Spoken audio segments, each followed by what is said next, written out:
Of lacrosse continues to grow in our state, but a local man is playing a big role in its growth overseas. As sports director Aaron Levine shows us, it's not where you'd expect.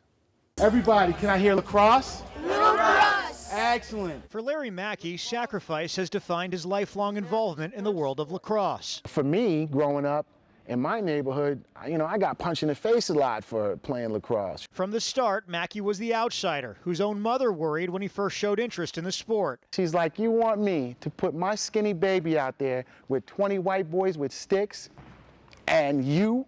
That's what you're telling me? But to Mackey, lacrosse was an escape from running with the wrong crowd. He sacrificed street cred for a game he truly loved, a game he recently noticed had somehow spread to the most unlikely country halfway around the world. Happened to be on Facebook and saw Uganda lacrosse. I'm like, yeah, right, Uganda lacrosse, get out of here. But it was true. Thanks to the global leadership group Fields of Growth, the Uganda Lacrosse Union formed 3 years ago, and Mackey's curiosity prevailed.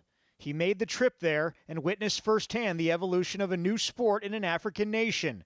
He was also given quite the compliment by the union's leader. He said, you should come back and be our coach. And I was like, man, there's a lot to that, brother. There's a lot of politics and, who am I? I'm just a dude. This cradling allows me to keep the ball in my stick when I'm running.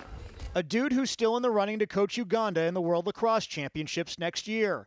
A guy who still marvels at the expansion of a sport to the first and only African nation to join the Federation of International Lacrosse, making Uganda eligible for a bid to the Olympics in 7 years. Everybody say hello, Hassan.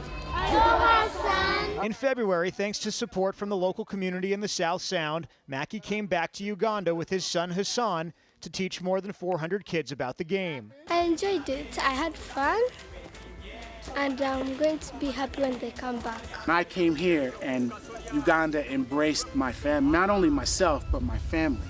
Very important to me. In the lacrosse world, Larry Mackey is hardly the outsider anymore, but he's teaching the game to outsiders anew. And thanks to him, a sport characterized as the fastest growing in this country can now be classified the same way an entire world away. We got to basically fill the pond so these guys can, have more players and keep the game going. And Larry is planning another trip to Uganda in August. In the meantime, he continues to coach locally and has dreams of turning his Tacoma Lacrosse Academy into an educational outlet for at-risk kids in the Tacoma area. Coming up, a huge shakeup with the Mariners and details from a Seahawks players meeting that addressed the use of performance-enhancing drugs. But first, our Toyota trivia question of the night. New Mariner Nick Franklin's off-season diet included this number of calories per day. Was it 4,500, 5,500, 6,500, or 7,500? The answer after the break.